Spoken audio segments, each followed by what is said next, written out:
శ్రీమంతం చేయాలి ఇప్పుడు రాంబాబు గారికి.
బాబు బయటికి రమ్మను, గంట అరగంట తెలుసుకుంటాం.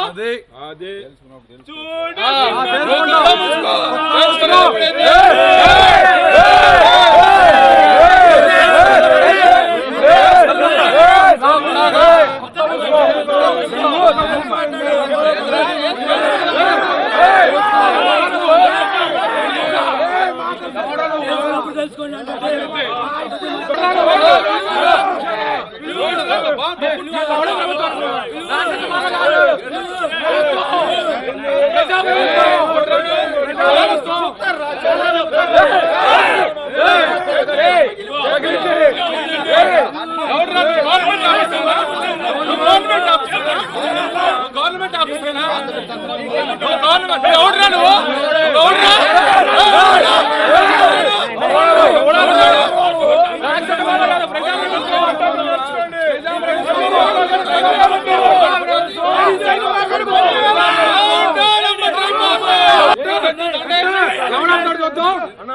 ఇది రాక్షస పాలన కాదు, ఇది ప్రజా ప్రభుత్వం. నిరంకుశ పాలన అంతమైంది.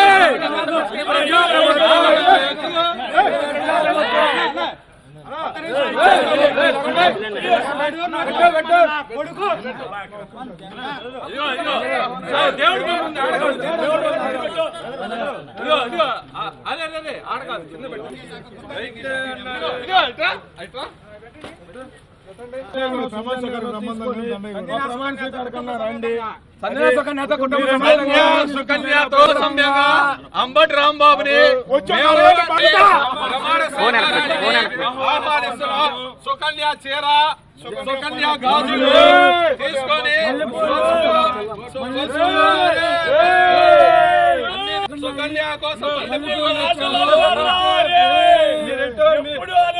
ప్రపంచంలో ఎట్లాంటి మాటలు ఎక్కడ కూడా లేదు. Down down Ambati Rambabu, down down Ambati Rambabu, down down Ambati Rambabu, గంట అరగంట రాంబాబు, డౌన్ డౌన్ గంట అరగంట రాంబాబు, గంట అరగంట Rambabu, down down Sukanya Sanjana Rambabu, down down గంట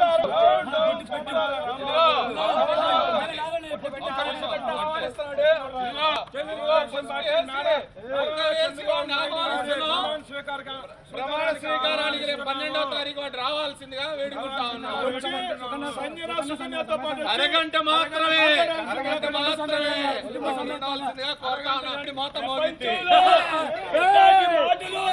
ఏ అసెంబ్లీలో గాని ఎక్కడి గాని ఇలాంటి ఇవాళ మేము వచ్చి నీ ఇంటి ముందు ఇవాళ మేము చేయాల్సి వచ్చింది.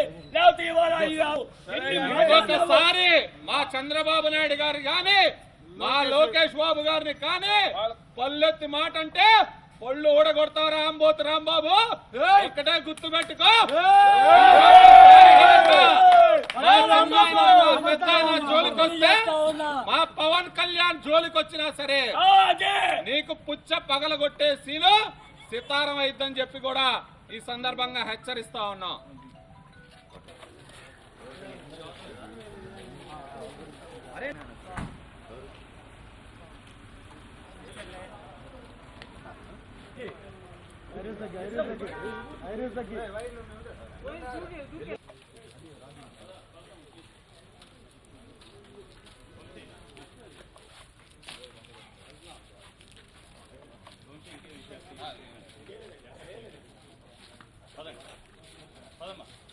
సార్ ఏం లేదు సార్, మేము ప్రమాణ స్వీకారం లేదు.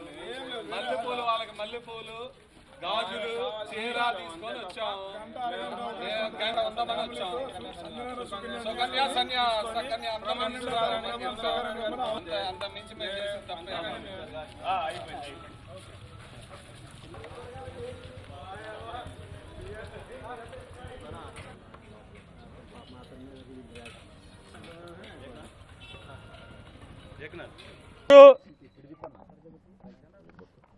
ఈరోజు అంబటి రాంబాబు అసెంబ్లీలో ఆంబో తెరిచినట్టు మనందరం అరుపులు చూస్తూ ఉన్నాం. ఇవాళ ఒకటే మ్యాండేట్ ప్రజలు ఇచ్చారు. ఎక్కడ దిక్కు లేని స్థితిలో ఇవాళ గుంటూరు జిల్లాలో, ఉమ్మడి గుంటూరు జిల్లాలో, పల్నాడులో అడుగుపెట్టని స్థితిలో ఇవాళ రాంబాబు, ఆంబోతు రాంబాబు ఉన్న సంగతి మనందరం చూసాం. అరే రాంబాబు, నీకొక్కటే చెబుతా ఉన్నావు, నువ్వు అసెంబ్లీలో మా అమ్మ లాంటి అమ్మని నువ్వు విమర్శించిన చరిత్ర మర్చిపోతావారా? నువ్వు ఆంబోతులాగా, ఒక ఎదవలాగా, ఎదవర్నారులో ఎదవలాగా నిన్ను ప్రజలు పోలవరం, మరి పట్టిసీమ, పులిచింతల చూడమని పంపిస్తే అసెంబ్లీకి నువ్వు చూసింది సుకన్యాని. గంట అరగంట అని చెప్పి ఆ సుకన్యాలతో ఆడుకోవటమే నీకు పట్టిన దరిద్రంరా. ఇవాళ నీ వైసీపీ ప్రభుత్వం కూడా గంట అరగంట కాలతో మునిగిపోయి ఇవాళ ఎలాంటి పరిస్థితులు ఉన్నాయో ఆంధ్రప్రదేశ్ రాష్ట్రంలో మనందరం చూసాం. ఒకటే గుర్తుపెట్టుకో రాంబాబు, నువ్వు ఇంకొకసారి గనక మా నాయకుల్ని ఎవరినైనా విమర్శిస్తే నీ పుచ్చ పగలగొట్టి, పళ్ళు రాలగొట్టి నీ ఇంటి ముందే వేస్తామని కూడా ఈ సందర్భంగా హెచ్చరిస్తా ఉన్నాం. రాంబాబుగా ఎటకారంగా మాట్లాడి ఒక నవ్వులు చిందిస్తూ నువ్వు జోకర్వో, కమిడియన్వో, మంత్రివో అర్థం కాని పరిస్థితిలో రాష్ట్రం 2.5 సంవత్సరాలు నువ్వు చేసిన తీరు, దానన్నిటికీ మించి ఆంధ్రప్రదేశ్కి అమ్మలాంటి భువనేశ్వరమ్మ మీద నువ్వు వేసిన నింద, నా కొడక ఇప్పుడు కూడా ప్రతి ఒక్క తెలుగువారి రక్తం నర్రరాన పొంగుతూ ఉంది. గుర్తుపెట్టుకో. ఇంకొకసారి నువ్వు నీ పరిస్థితులను మార్చుకోకుండా లోకేష్ గారిని కానీ, చంద్రబాబు నాయుడు గారిని కానీ, పవన్ కళ్యాణ్ గారిని కానీ, మా తెలుగుదేశం పార్టీ ఏ నాయకుడినైనా, ఏ కార్యకర్తనైనా విమర్శిస్తే నా కొడక గుడ్డ నడు తీసి నడి రోడ్డు మీద కొట్టుకుంటూ చేసిపోతా అని చెప్పి నీ ఇంటి ముందు నుంచి సవాల్ చేస్తున్నావు. గుర్తుపెట్టుకో రాంబాబు, ఏం చేశావు నువ్వు? 2.5 సంవత్సరాలు నువ్వు ఇరిగేషన్ మినిస్టర్గా ఉండి నువ్వు పోలవరం గురించి నీకు తెలుసా? పట్టిసీమ గురించి నీకు తెలుసా? నీకు తెలిసింది ఒకటే, ఈ వైసీపీ కేబినెట్లో వాళ్ళకి తెలిసింది ఒకటే, సంజన, సుకన్య, అరగంట, గోరంట్ల మాధవ్, మీరు చేసింది. ఇంకొక మంత్రి మీ వైఎస్ఆర్ కాంగ్రెస్ పార్టీకి రోజులు చెల్లించారు. మీ పాలన చూసి ప్రజలు 164 సీట్లతో తెలుగుదేశం పార్టీకి మ్యాండేట్ ఇచ్చారు. గుర్తుపెట్టుకోండి, మీరు ఎవరైనా సరే వైసీపీ నాయకులందరికీ ఒకటే వార్నింగ్ ఇస్తా ఉన్నాం. ఒళ్ళు దగ్గర పెట్టుకొని మాట్లాడండి నా కొడకల్లారా. గుర్తుపెట్టుకోండి, ఒక్కొక్కడిని పోయిస్తా. ఎవరైనా ఎక్కువ తక్కువ మాట్లాడితే నడి రోడ్డు మీద బట్టలోడు తీసి కొట్టుకుంటూ తెచ్చిపోదని చెప్పి తెలియజేస్తా ఉన్నాం. ఒకటే గుర్తుపెట్టుకోండి, ఏదైనా ఉంటే రాజకీయంగా విమర్శలు చేయాలి, కానీ మీరు ఇట్లా వ్యక్తిగత విమర్శలు చేసి ప్రతి తెలుగు వాడి రక్తం మరిగేలా చేశారు. దానికి ప్రతిఫలం మొన్న చూశారు మీరు. గుర్తుపెట్టుకోండి, పరిస్థితులు ఇంకనైనా మార్చుకోకపోతే నా కొడకల్లారా మీరు రోడ్ల మీద రాలేదని చెప్పి తెలియజేస్తా ఉన్నాం.